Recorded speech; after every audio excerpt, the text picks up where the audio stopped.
Have you ever been curious about Botox? You know, it's one of the most popular cosmetic treatments on the planet, but let's be honest, it's also pretty misunderstood. So, in the next few minutes, we're going to cut through all that noise and give you a really clear, calm guide to how it actually works to smooth out wrinkles. So here's our game plan. We'll start with its pretty surprising origins.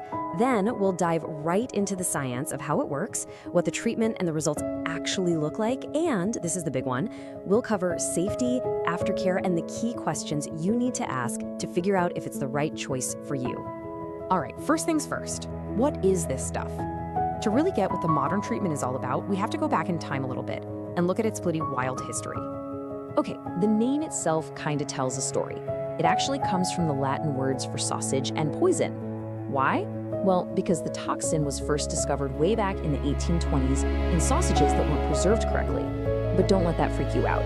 The stuff used in medicine today is a super purified natural protein that's been used safely for decades and decades. Okay, so you get the science, but what's it actually like to get the treatment? And what happens after? Let's walk through that whole journey. Everything starts with a really good consultation to map out a personalized plan. The actual procedure?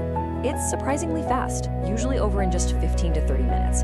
They use these super fine needles, which means the injections are pretty low on the pain scale, and most people can get right back to their day almost immediately.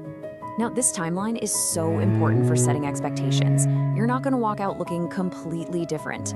The muscle relaxation starts on day one, sure, but you'll start to see that visible smoothing happen after a few days. The peak effect, that final beautiful result, that's usually visible right around the 2-week mark. And here's the other key thing to remember. This isn't a permanent fix. The results usually last somewhere between 3 and 6 months.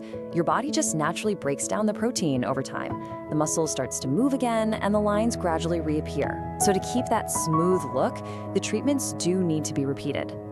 Let's tackle the biggest fear out there, the dreaded frozen look. I've got to say, in the hands of a skilled, experienced professional, that is absolutely not the goal. The whole point is to look refreshed and natural, to soften the lines, not to erase your ability to express yourself. You should still be able to show surprise, just maybe without etching those lines deeper into your skin.